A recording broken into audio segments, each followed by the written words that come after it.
Assalamualaikum warahmatullahi wabarakatuh guys. Kembali lagi di channel Lewan. Kali ini saya kedatangan tamu yang spesial, yang sangat fenomenal. Ini sahabat saya dari zaman di pondok ya.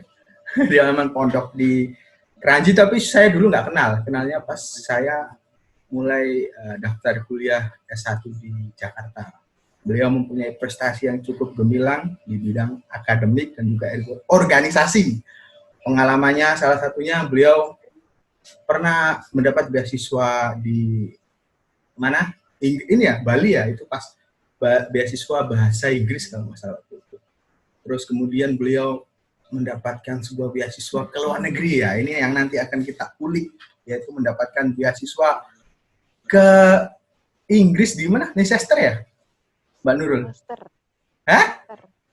Leicester. Oh, Leicester, sorry. Aku ini logat Jawa, jadi kan agak-agak apa gitu. Yang medok ngono kuwi lho, ya. Nah, sekarang temanya kita adalah ngobrol santai tentang apa ya? Motivasi untuk terus bisa mengejar cita-cita ya. Mengejar kita cita-cita untuk dapat ilmu, terus gimana caranya bisa sinkron dengan kita membagi waktu dengan organisasi, salah satunya karena beliau juga seorang ketua atau menjadi ketua umum IPPNU Pusat AC. Dan dia dulu pernah juga satu KKN sama saya zaman di UIN ya, Mbak Nurul ya. Iya.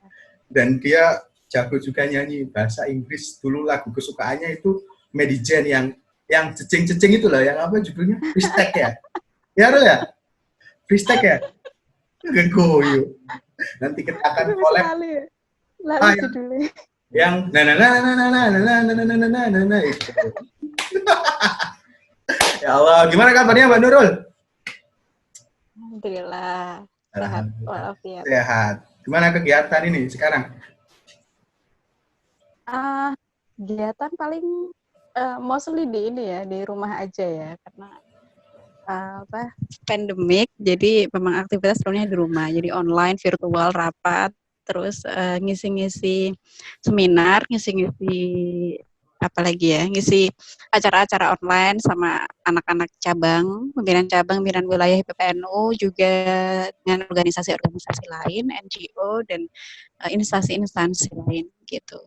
Wah, nampaknya sangat sibuk ya, makanya orang saya ini jarang ketemu loh, walaupun sama di Jakartanya. Wah, orangnya ini lincah. Enggak, Bapak di Ciputat, saya di Jakarta. Iya, makanya kita udah beda provinsi. Beda, Ciputat. Ciputat Banten, mohon maaf nih. Iya, tapi Anda kan lahir dari Banten. Anda sebelum ke luar negeri di Banten dulu. Iya. Jadi Anda LC. Mbak Nurul ini LC. Lulusan Ciputat. Berarti ini Mbak Nurul nih, ini kan sebelum kita nanti santai-santai sambil nanti kita ngobrol, ini agak serius dulu lah untuk pembukaan. Oke. Mbak Nurul kan sekarang sibuk di organisasi nih. Sama sebelum di organisasi ini kan sangat tekun lah, aku karena mengikuti karena teman saya juga nih beliau nih. Gimana sih rahasianya ya? Kenapa? Rahasianya maksudnya tekun dalam. Aku lihat lah zaman dulu juga Mbak Nurul udah tekun belajar, tekun untuk bener-bener. Loh, ini orang-orang pada nggak tahu loh Mbak Nurul, kalau dulu Mbak Nurul itu kerudungnya seberapa dah? Coba dijelasin Mbak Nurul. Ini kan kita cerita masa lalu lah. Nggak ada fotonya ya? Nanti dikasih foto ya? Nanti saya kasih foto. Nih, ada fotonya Mbak Nurul nih dulu. Ini dulu nih. Ini, nanti tak editin. Sekarang jadi ini nih, di samping saya ini. Perubahannya sangat drastis pokoknya. Saya kaget loh pas Mbak Nurul bisa menjadi wanita yang sekarang yang kekinian. Asik. Kalau dulu iya, dulu saya keduluan. Sekarang kekinian. Dulu itu dulu itu kayak ukti gitu lah. Yang kerudungnya itu segini. Yang bener-bener pendiam gitu. Maksudnya dulu soleha, sekarang enggak gitu? Ya, soleha, sama-sama soleha. Cuma kan sekarang lebih mengikuti tren lah. Lebih mengikuti arus tren Oh apa ya, iya. lebih modis lah ibarat kata. Ini iya loh, orang saya ngikutin loh. Iya, iya. Lebih sehat juga ya, Lebih alhamdulillah. sehat, terus lebih aktif. Kalau dulu Mbak Nurul ini pendiam loh. Aku makanya beliau ini jadi apa? Bisa kuliah, kalau kalau bisa kuliah ke luar negeri mah emang orangnya rajin ya. Tapi pas dia Iya. bisa ngomong di depan publik yang begitu sekarang menjadi pembicara ngisi materi, wah. Padahal dulu Waduh. pendiam loh. Iyalah, saya nggak Iya. menyangka-nyangka itu loh. Emang waktu itu bisa merubah. Ya. Gitu ya Mbak Nurul. Gimana Mbak Nurul ini Iya. Bisa. sampean bisa kan dulu coba dijelaskan dulu alumni dari mana. Saya tahu kan, cuma sobat-sobat Lekwan ini kan kira-kira masih belum tahu lah dari mana Eh, terus. Sebat Lekwan apa sebat Ambiar? Oh, sobat Amjar itu khusus almarhum Didi Kempot ini. Sobat Oh Lekwan, iya. Iya, iya. Sobat Sambat. sobat Lekwan. Coba di ini Mbak Nurul apa dikasih anak-anak apa sobat-sobat Lekwan ini kasih motivasi dan ceritanya awal mula Mbak Nurul dulu dari mana, terus dari SMP, terus SMA-nya di mana, terus bisa sampai kuliah di luar negeri itu gimana? Coba di ini Mbak Iya. Nurul jelaskan. Aduh, ceritanya panjang kali lebar. Jadi dimulai dari mana ya? Nanti nggak habis-habis. Nanti waktunya kepanjangan. Jadi Di singkat-singkat aja singkat ya. aja. Yang penting Iya, singkat aja. padat, singkat, padat dan akurat. Asik. Iya, kayak berita ya, Pak. Iya, emang itu. Sekarang kan gitu, Pak. Iya, iya, bisa. Gimana ya? Jadi dulu sekolah MI itu sama kayak SD gitu, sekolah dasar. MI di waktu itu di Lamongan, di Jawa Timur. Terus lanjut SMP pindah ke Jakarta karena orang tua di Jakarta. Nah, Terus setelah SMP baru ini satu pesantren sama Lekwan di di Tarbiyah mana itu? Talabah, Alah. Kranji, Paciran, Lamongan. Di Ya situ itu cuma berapa 3 tahun tahun? doang. 3 tahun ya? 3 tahun doang, 3 tahun itu aja pun udah bisa ke Leicester dan jadi ketua IPPNU. Asik. Coba kalau 6 tahun, ya, jadi wapres. iya.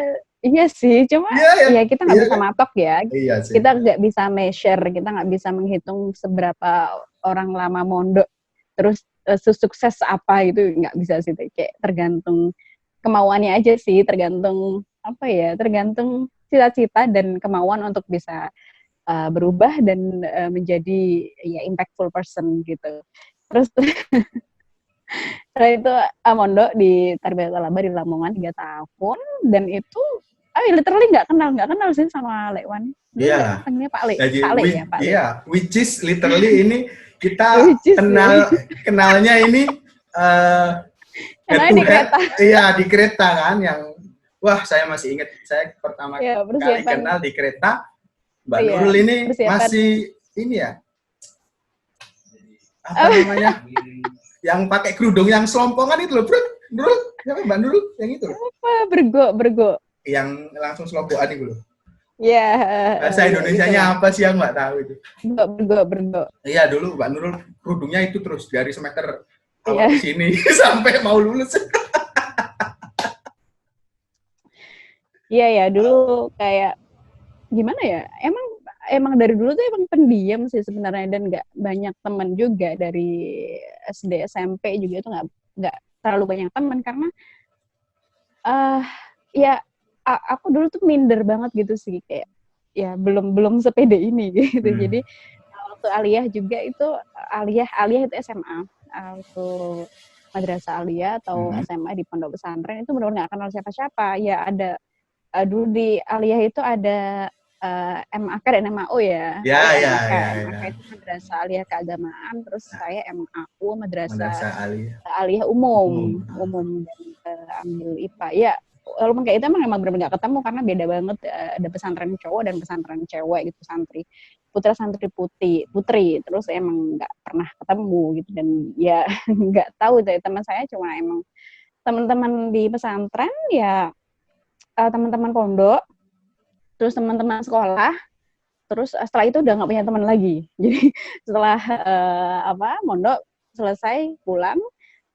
Terus setelah itu baru kenal dengan beberapa teman cowok di satu pesantren karena kita cari kampus di Jakarta. Saya itu di UIN Jakarta, daftar bareng-bareng. Nah ini ketemu Pak Le bareng Lekwan gitu dan bareng teman-teman yang lain juga gitu. Jadi di sini memang lebih banyak ketemu teman-teman yang satu alumni, satu pesantren dan ada organisasinya kok namanya Wasiat.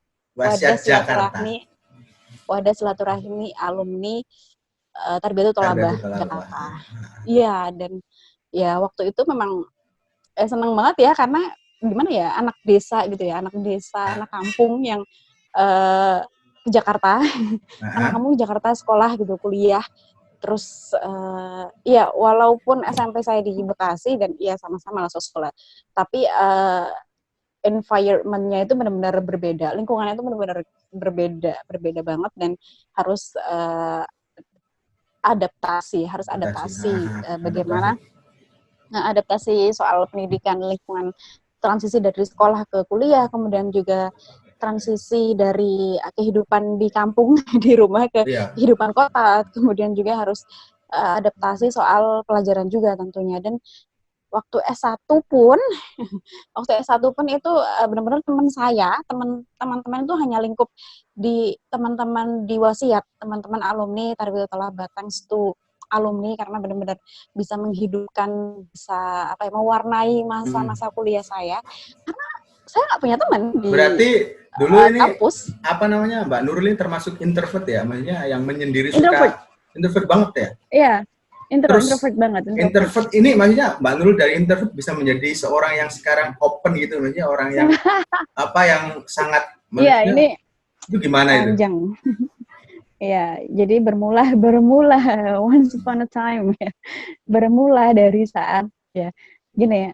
Dulu waktu saat kuliah S1 itu diteruskan tadi ya kayak ceritanya. Ya, waktu S1 itu benar-benar nggak punya teman, temannya itu cuma anak-anak Wasiat Jakarta dan juga teman-teman IPPNU cabang Tangerang Selatan. Waktu itu saya menjabat jadi sekretaris dan nggak ada teman di kampus gitu karena aku minder parah sampai kayak minder parah banget dan ada introvert dan aku tuh kayak nggak bisa ngomong di depan umum juga, nggak berani negur orang, sangat introvert dan nggak pede aja sih sama penampilan saat itu. Dan gimana ya, ya pokoknya karena penampilanku dulu tuh cukup besol gitu ya dan nggak, karena orang-orang di sini mostly kota, jadi penampilanku tidak good looking dulu dan aku nggak bisa humble gitu, nggak bisa kayak gampang bisa bergaul dengan orang baru, terus kayak kenalan dengan orang baru, gampang mencairkan suasana, itu nggak bisa. Jadi itu dua-duanya karena aku nggak good looking dan nggak bisa mencairkan suasana, akhirnya aku nggak dapet teman waktu di kuliahan. Dan betul-betul cuma temanku di kelas itu cuma 2 orang, jadi aku 3 orang teman, dan itu cewek semua. Dan ya itu orang pulang, bukan ngekos di Ciputat gitu, orang yang pulang dari Bogor dan dari mana ya daerah-daerah sana, Bogor, dari Depok gitu. Dan ya emang itu doang temennya gitu, nggak ada yang mau berteman gitu ya. Oh my god, that's so sad gitu, kayak ya masa-masa kelam. Ya karena itu tadi, karena ada 2 hal yang memang aku nggak ada di diri saya waktu itu, yaitu penampilan good looking, terus kemudahan untuk bergaul begini. Jadi orang itu akan dilihat ketika orang itu akan punya banyak teman ketika dia good looking. Good looking artinya ya dari fisis atau dari stylish penampilan dan lain. Yang kedua adalah bisa mencairkan suasana, atau orang yang cerewet, orang yang humble dan bisa bergaul dengan banyak orang gitu. Kalau misalnya tidak memiliki 2 itu, ini saya baru menemukan ya ketika baru mengevaluasi oh ternyata gue dulu kayak gini ya gitu. Waktu itu karena emang nggak punya 2 itu, akan susah mencari teman, kecuali memang temannya itu satu frekuensi gitu. Satu frekuensi artinya ya sama-sama introvert, terus sama-sama ya sama lah, sehobi satu lah. frekuensi, ya satu hobi, satu passion, satu Passion, ya itulah gitu. Ya. Gitu. Itu mungkin akan berteman. Dan kebetulan waktu itu ya itu temanku ya satu frekuensi itu gitu. Jadi ya kemana-mana sama dia gitu. Dan dulu sering banget aku dulu juga sering diledekin sama teman-teman kelas ya. Ini untold story ya, Pak. Iya, ya. Itu Aku nggak termasuk pernah cerita bullying ke nggak? teman-teman Termasuk wasiat. bullying apa Bullying, emang? bullying banget, bullying, body shaming, bullying. Aduh, kayak udah kenyang Itu banget zaman aku. kuliah apa SMA?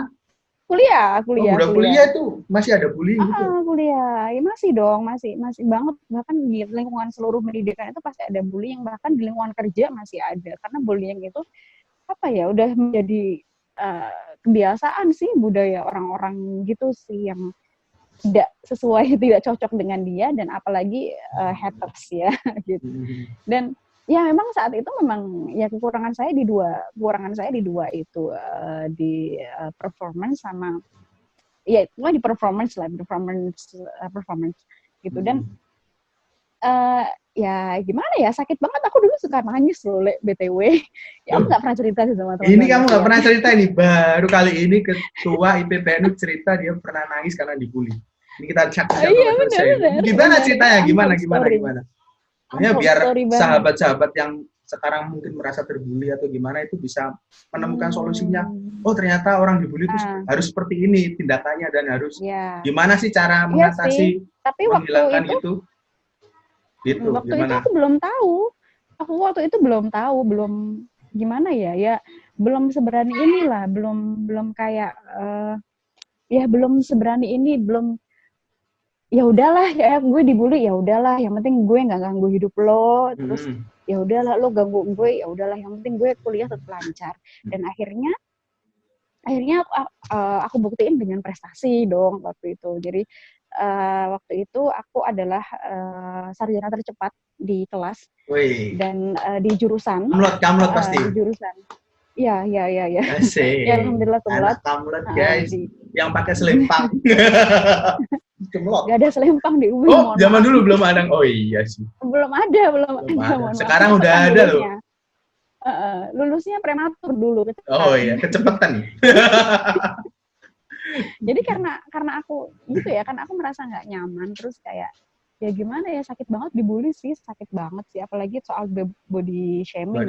Ya aku dibully karena ini sih penampilan yang beso, yang nanti boleh tak tunjukin, aku kan punya video ini apa Mbak Nurul yang dulu masih zaman KKN kan, aku punya videonya. Nanti tak tayangin sedikit di sini boleh? Boleh banget. Siap, nanti biar gitu. maksudnya bisa buat perbandingan dari Nurul yang dulu sampai bisa menjadi sekarang itu, kalau saya pribadi sebagai teman itu sangat kaget gitu loh, maksudnya Nurul yang dulu introvert bisa menjadi orang yang yang bisa kayak gini gitu. Ya sangat-sangat menurutku dia menemukan sebuah kunci lah, kalau enggak menemukan sebuah kunci Inggris. Kunci, ya betul kan, kamu menemukan kunci Inggris terus bisa ke Inggris ya. Oh iya, bisa. Terus tadi Mbak Nurul setelah lulus tadi gimana tuh? Kamu kan lulusan tercepat. Akhirnya aku membuktikan dengan prestasi dong. Jadi karena sebel banget dibully, sebel. Dibulinya tuh nggak secara verbal sih, nggak secara kata-kata lisan gitu, nggak. Dibulinya itu ya secara action aja, nggak ada yang mau mendekat, terus kadang ya ada yang ngomongin di belakang, bang aku kuat gitulah pokoknya. Aduh sakit banget sih sumpah, itu kayak tapi ya gue biasa aja sih sama teman-teman gue, ya sekarang nggak ketemu sih, jadi ya udahlah, mereka udah hidup masing-masing. Itu teman-teman kuliah kan? Teman kuliah. Kalau pondok nggak pernah kan di pondok? Enggak, kan di pondok enggak sih. Fair aja, fair. Ada yang ngebully, ada yang ngebully aku. Tapi zaman dulu ya. Kalau di pondok kan ada teman satu bulinya nggak terlalu parah lah, paling ya cuma gitu-gitu tok ya, namanya nggak kayak di Iya Jakarta. Sih, nggak parah sih, tapi ya masih tergolong dibully. Pokoknya aku dulu tuh korban bully sih sebetulnya. Berarti ini ya harus dikuat-kuatin. Berarti kalau menurut Mbak Saprul ini bullying itu bisa menjadi motivasi ya, bisa menjadi sebuah bisa banget. Tapi tergantung orangnya sih. Memang harus aku dulu dibully itu nggak sadar, bukan nggak sadar sih, tapi nggak tahu harus ngapain gitu. Jadi aku terima aja, oh nggak apa-apa deh. Yang penting aku nggak merugikan dia gitu. Kayak gimana? Terlalu baik gue dulu, gimana ya? Ya, ya, tahu saya. Nggak. Masih belum makan asam garam. Ya. masih iya gitulah, masih di daerah masih labil, masih masa-masa pubertas labil. Jadi kayak ya udah aku terima aja lah diapain gitu. Asal aku tetap maju. Dan waktu itu kuliah akhirnya aku lulusan tercepat 3,5 tahun saat itu. Berarti 7 semester. Semester 8 udah 7 sudah. semester awal. 8 Februari itu udah selesai. Jadi pas kita secara KKN itu aku langsung skripsian, langsung skripsian, pokoknya panjang step-stepnya. Terus ya udah akhirnya Februari daftar Semprot, udah langsung sidang langsung lulus gitu. Terus wisudanya masih di bulan Juli sih. Jadi ya gitu sih. Ya tercepat. Akhirnya tercepat gara-gara KKN STMJ yang ngasih nama saya loh. Yang kita manggung, yang kita KKN tapi bisa ada pentas seninya loh, masih inget kan? Oh, iya, sampai ngadain panggung gede loh, lumayan loh. Itu kalau enggak STMJ apa KKN STMJ Group nggak bisa itu. Kayak reuni kita ini. Iya, waktu itu kita hebat banget ya. Ya sekarang juga masih hebat sih, tambah hebat ya. Ya, namanya orang. Gitu. Tapi nggak kayak sampean lah hebatnya. Setelah tadi kan dari pondok kan dari SMP, terus mondok di Taribatu Kelapa Keranji Lamongan. Setelah itu sampean melanjutkan ke S1 di Fakultas Dakwah ya. Komunikasi ya? Komunikasi ya? Betul. Nah, setelah itu lulusan tercepat di 3,5 tahun udah lulus. Setelah itu saya kan tahu waktu itu sampean ini ya, lanjut S2 di UIN itu. Gimana ceritanya kok bisa tiba-tiba nggak nah itu gimana bisa dapat beasiswa terus? Jadi setelah lulus setelah sidang itu aku baru punya kepedean gitu loh, kayak ya punya dia punya rasa percaya diri lah. Oh ternyata gue bisa lulus cepet, oh ternyata gue bisa di jalur prestasi gini-gini, oh ternyata gue punya prestasi gitu. Emang aku ini banget sih, aku force banget sih buat pendidikan, buat sampai ya pokoknya belajar terus menerus ya saat itu akhirnya lulus gitu. Tekun lah. Iya, dan tadi lanjut ceritanya, waktu aku lulus ternyata teman-teman kelasku baru sadar gitu, baru menganggap gue ada gitu. Karena apa? Karena mereka butuh gue bantu buat lulus skripsinya. Bangke banget kan.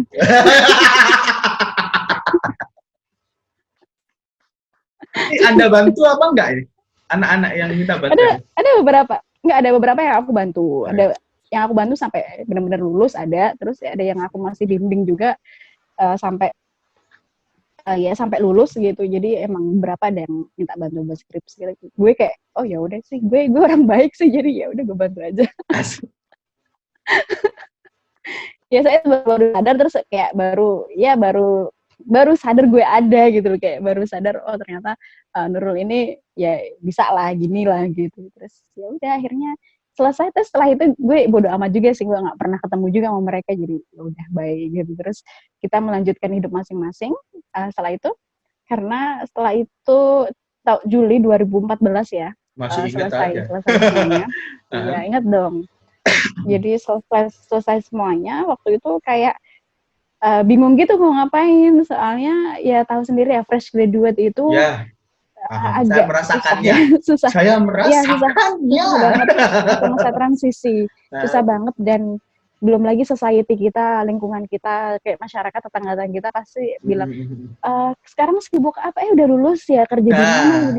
Betul. Just don't do that gitu loh. Jadi kayak kita fresh graduate itu benar-benar pada masa-masa transisi, di mana dalam satu sisi kita kalau misalnya mau melanjutkan pendidikan, tapi ada juga yang langsung persiapan pekerjaan, dan tidak semudah itu mendapat pekerjaan gitu. Jadi benar-benar it takes time gitu loh. Jadi benar-benar butuh waktu yang sangat panjang, karena saingan kita juga luar biasa banyak.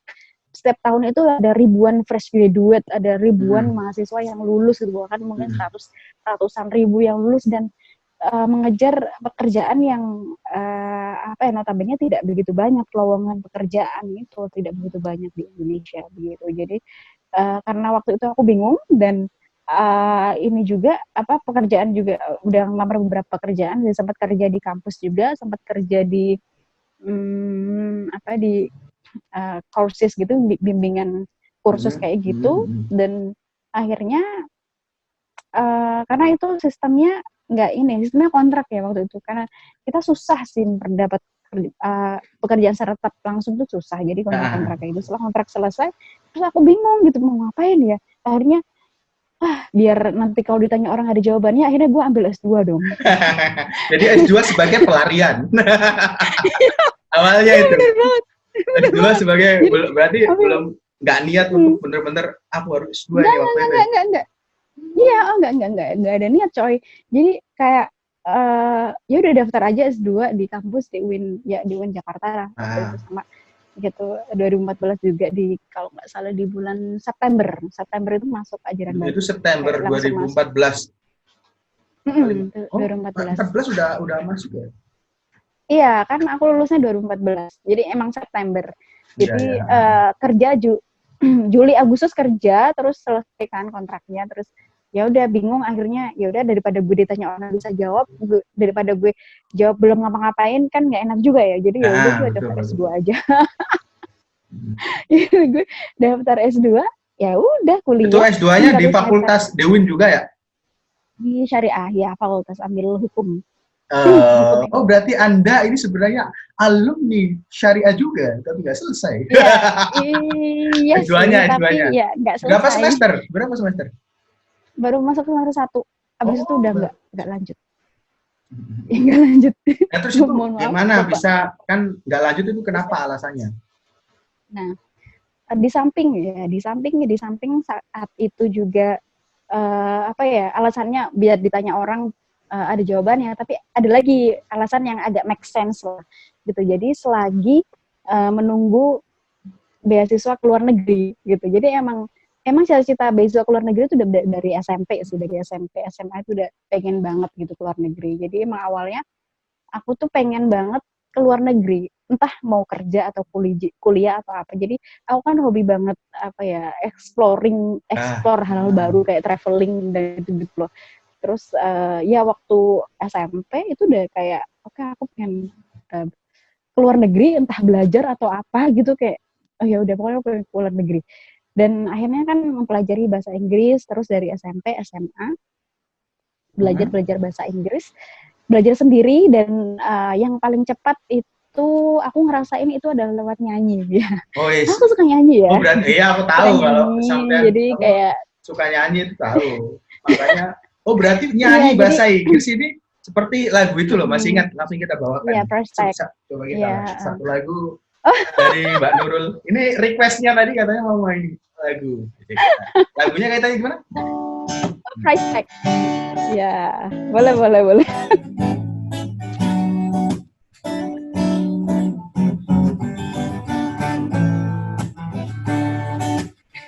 The price. I wanna have to sleep at night. When the bills come back, I can just stop for a minute then.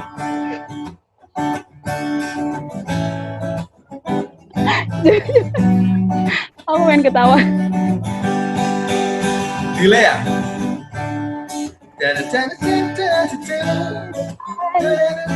Wanna have to sleep at night.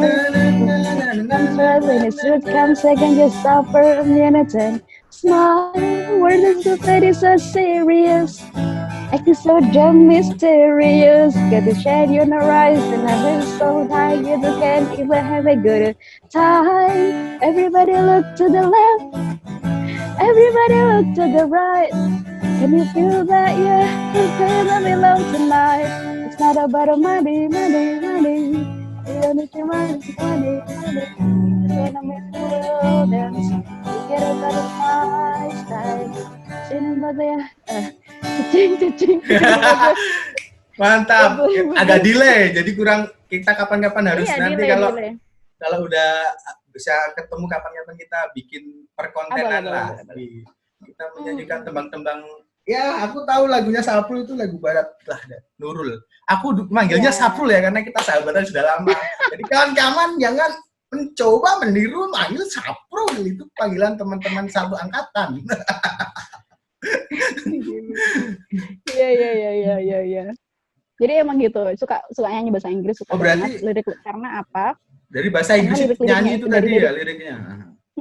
dari Terus. lirik-liriknya itu kita belajar, pertama belajar apa ya, lirik-lirik vocabulary, terus kita belajar pronunciation. Jadi bagaimana cara mengucapkan gitu. Jadi kalau misalnya kita nyanyi kan mengucapkan. Jadi memang pronunciation-nya exactly the same, sama dengan lagu-lagunya gitu. Jadi bisa membantu kita untuk pronounce, untuk cara mengucapkan tadi gitu. Dan yang tak kalah penting dari bahasa itu adalah habit dan lingkungan. Habit itu apa? Kebiasaan. Jadi ketika mau berbicara bahasa Inggris itu memang harus dibiasakan ngomong setiap hari lah. Pokoknya dibiasakan, akhirnya lama-lama itu jadi terbiasa gitu, everyday gitu. Cari partner atau cari teman yang benar-benar punya visi yang sama untuk bisa belajar bahasa Inggris. Kemudian menciptakan lingkungan yang berbahasa Inggris gitu. Aku sih rekomen buat teman-teman yang ya pengen banget keluar negeri dan pengen kuliah ke luar negeri itu ambil kursus bahasa Inggris sih. Itu penting banget sih. Karena kalau kita belajar sendiri itu ya nggak, semua orang tuh beda-beda sih, beda-beda banget dalam belajar gitu. Tapi kalau misalnya kita ambil kursus itu memang on the track gitu. Ada yang mengawasi, kemudian kita juga ada step by step-nya itu jelas gitu mungkin ya. Step by step, ada gurunya dan ada kita tuh ada kayak tuntutan untuk bisa gitu loh. Dan banyak kok kursus-kursus yang murah gitu. Ini bukan endorse ya, tapi ya emang harus seperti ini. Banyak banget. Terus banyak banget ada di, aku dulu sih ambil di Pare di kampung Inggris itu tuh murah dan sangat efektif untuk belajar gitu. Jadi kalau teman-teman misalnya, aku sih rekomen banget setelah S1 nih, kalau teman-teman mahasiswa ya, setelah S1 coba spare time dulu waktu untuk benar-benar belajar bahasa Inggris, atau setelah lulus SMA misalnya, kalau misalnya nggak langsung kuliah juga nggak apa-apa, belajar dulu bahasa Inggris gitu. Dan harus difokusin banget gitu ya, karena memang tahun-tahun ini dan tahun mendatang itu bahasa Inggris itu sudah menjadi primadona dan semua orang harusnya bisa menguasai, karena nanti kita akan masuk masyarakat ekonomi ASEAN yang banyak perusahaan-perusahaan multinational company itu datang ke Indonesia, dan pasti rekrutmen SDM yang bisa berbahasa Inggris. Tidak hanya di multinational company, di perusahaan-perusahaan lokal juga sudah sangat memanfaatkan bahasa Inggris, karena kerjasama antara lokal dan luar negeri itu sangat banyak, dan harus mulai sedini mungkin harus belajar bahasa Inggris. Banyak banget kok platform-platform di sosial media, misalnya di YouTube, di Instagram, di Facebook, di Twitter, itu banyak banget dan menawarkan apa ya, pelajaran-pelajaran yang gampang gitu dan gratis. Tinggal ya modal kuota aja udah dapat, atau modal wifi lah udah dapat learning lesson, pelajaran-pelajaran bahasa Inggris yang bisa diulang setiap kali mau itu jadi itu flashback kenapa suka bahasa Inggris dan kenapa pengen keluar negeri. Jadi pengen jalan-jalan doang sebenarnya, pokoknya pernah punya cita-cita, pokoknya aku nanti harus keluar negeri walaupun entah ke sana kerja, entah ke sana jalan-jalan. Iya, benar-benar. Gitu ya. Bosenan orangnya, bosenan. Jadi kalau aku udah bosen banget di Indonesia, soalnya waktu itu lah udah ngerasa kayak gue pengen hidup di luar negeri deh. Asik. Terus setelah itu kan tadi setelah S2 yang nggak jadi kuliah. S2 ya terus? Karena waktu itu mendaftar karena juga aku masih pengen kuliah ke luar negeri kan, jadi sambil menunggu dapat beasiswa ke luar negeri, aku S2 di Indonesia gitu. Jadi kalaupun memang tidak lolos kuliah ke luar negeri, aku masih dapat gelar S2 dalam negeri gitu. Kalaupun memang lolos ke luar negeri, ya udah S2 di Indonesia aku tinggal gitu. Jadi memang harus pilihannya itu harus jelas di awal gitu. Jadi biar actionnya itu gampang gitu. Jadi memang aku cari, karena orang nggak mau rugi ya, karena nggak mau rugi waktu terus berjalan. Jadi akhirnya memilih pilihan ya tetap daftar di dua kampus gitu di luar negeri dan di dalam negeri. Kalaupun misalnya nggak lulus di luar negeri, toh masih dapat S2 di dalam negeri. Kalaupun lolos ke luar negeri, S1, S2-nya di dalam negeri mundur gitu. Jadi kayak ya win-win solution lah gitu. Ya, opsinya masih inilah 50-50 lah. Nah, itu sistem decision making ya yang harus ada di masing-masing person, masing-masing orang gitu. Jadi punya plan A, plan B. Itu harus ada banget sih. Gitu. Jadi buat buat hidup agar lebih tertata gitu, termanage lah istilahnya. Nah, pada waktu 2014 memang September sampai Januari itu kuliah full. Nah, di tahun 2015 ternyata di Kemenak RI itu lagi buka kursusan beasiswa. Kursus bahasa Inggris. Oh ya. Kursus beasiswa bahasa Inggris. Nah, waktu itu memang pertama masih stay di Jakarta gitu. Aku daftar ya iseng-iseng lah, aku karena suka bahasa Inggris tadi ya daftar iseng-iseng 2015 itu pas libur semester pertama lah di kampus di Pasca. Udah terus iseng-iseng daftar gitu. Akhirnya di Maret pengumuman ternyata lolos gitu. Jadi waktu itu memang yang lolos itu harus diasramakan gitu loh. Waktu itu saya di Kuningan waktu itu di sebuah kursusan bahasa Inggris punya orang Australia. Oh, kamu diasramakan di sana, ada asrama apa rumah? Australia. Apartemen. Oh, di apartemen. Kuningan. Berarti banyak temennya gitu? Iya, banyak. Waktu itu ada 10 orang gitu. 5 orang. Itu kursus yang tadi yang dari Kemenak tadi yang lulus tadi ya?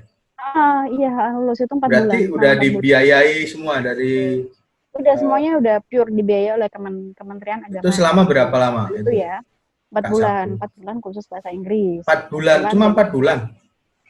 Iya, dan akhirnya mau nggak mau harus cuti kuliah S2 di UI. Oh ya, yang tadi yang ngambil. Harus cuti pasca. Terus ya udah akhirnya memilih karena memang pengen banget.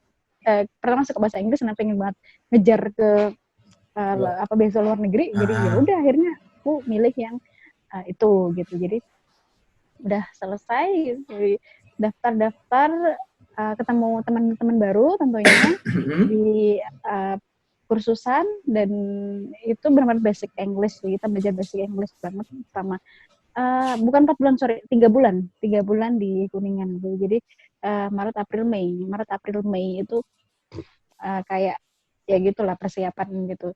Dan pada at the end of the course, di akhir kursus itu emang ada ada tesnya gitu, tes ya udah.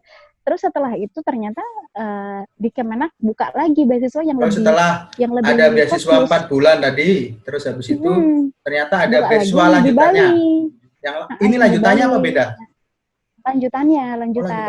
Jadi kita dites lagi lanjutan untuk kursus kuliah di Bali. Waktu itu masih punya lembaga Australia 6 bulan di Bali. Oh, berarti kirain setahun itu, Rul?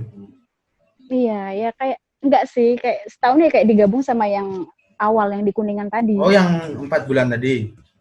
Iya, ya mostly hampir setahun lah gitu. Jadi waktu itu daftar, terus alhamdulillah lolos lagi beasiswa di Bali 6 bulan. Itu startnya berangkatnya kalau nggak salah September akhir sampai 2015. Maret.